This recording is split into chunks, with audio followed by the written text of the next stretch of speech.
Massa geral ver você aqui com a gente no Headshot e hoje a gente vai trocar uma ideia. Vou mandar um papo aqui pra você sobre democracia.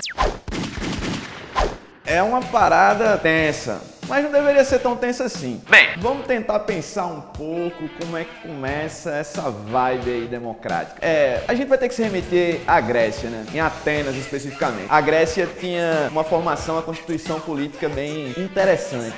Cidades, estados, autônomas, independentes. Em Atenas, predominava outro modelo político que não tinha nada a ver com a democracia. A implantação da democracia, e a gente vai pensar democracia como demos e kratos, e aí demos não tem nada a ver com o demônio, com Satanás. Demos aí é uma referência ao povo, à maioria, enquanto kratos tem a ver com poder, com governo. Então a democracia seria o governo da maioria e esse papo aí você já tá ligado. O lance é que houve um processo de mudança, de transição, vamos dizer assim, de revolução política em Atenas. E em momentos distintos nós temos personagens que vão trabalhar em prol da constituição da democracia. Aí você fica ligado nos caras. Drácon, Solon e Clístenes. Esses três caras fizeram a parada democrática rolar. A democracia pra mim é uma coisa que tá em construção. A gente tá aprendendo. Principalmente no Brasil, que é uma democracia recente, a gente precisa aprender. E aí eu vou trazer uma referência que é um cara que representa o utilitarismo, que é um pensador chamado John Stuart Mill. Apenas para dizer o seguinte, a democracia, a gente tem que ter cuidado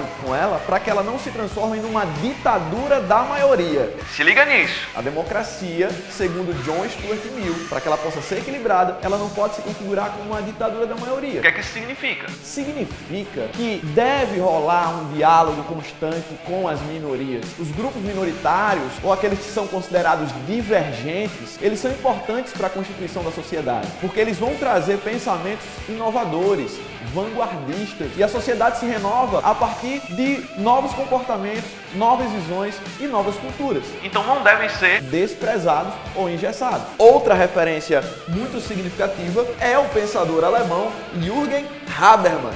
Habermas nos dá uma lição valiosa sobre democracia. Ele fala, dentro do seu conceito de agir comunicativo, que democracia essencialmente é comunicação. Então a democracia verdadeira é uma democracia deliberativa, onde as pessoas não simplesmente votam, mas elas participam da tomada de decisões e do debate. Uma sociedade é democrática quando tem liberdade de expressão e quando há um amplo debate sobre as coisas na esfera pública. Sem mencionar também o fato, sem deixar de mencionar o fato que nós não dispomos apenas da esfera pública, como os gregos, né, os espaços públicos e as praças. Nós temos à disposição uma gama de espaços que são as chamadas esferas públicas digitais, a saber, as redes sociais, a internet de um modo geral. Então a gente percebe que a democracia é uma coisa bem complexa. E quando a gente olha para o mundo, quando a gente olha para o nosso país, a gente percebe que existem muitas pessoas com ideologias e motivações políticas diferentes. Lembrando que ideologia, muito mais do que racionalidade, ideologia também tem muito a ver com convicção, com paixão. E aí muitas vezes as pessoas têm posturas, assumem posturas que não são saudáveis para a democracia. Democracia não é a sua opinião prevalecer sobre todas as outras opiniões. O mesmo direito que você tem de pensar, o outro tem o direito de pensar do jeito dele. A mesma liberdade que você tem de se expressar, o outro também tem. O grande problema, ou um dos grandes problemas da democracia é quando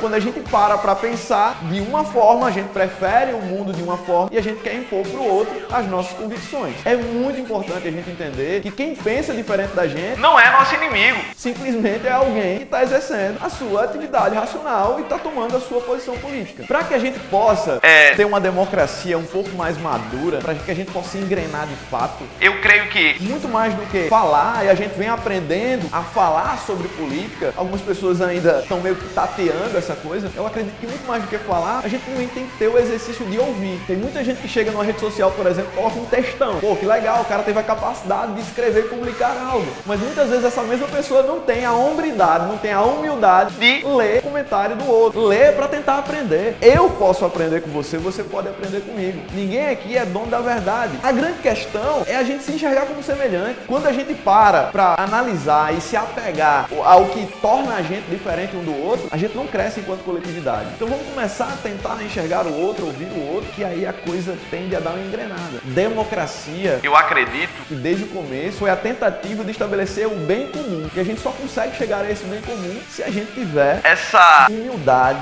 de entender as opiniões, o pensamento dos outros que estão ao nosso redor. Muito mais do que uma imposição, democracia é diálogo. E aí eu gostaria de mencionar Uma frase que é atribuída ao Voltaire. Ela é mais ou menos assim, você já deve ter lido ou ouvido em algum lugar. Posso não concordar com o que você diz, mas defenderei até o fim o direito de você dizer. Então, esse é o headshot democrático. Ficou ligado? Você pode, inclusive, fazer esse headshot atingir a esfera pública digital em larga escala. Então, você pode compartilhar, marcar a galera aqui nos comentários, você pode seguir a gente No Instagram e pode se inscrever no YouTube. Headshot.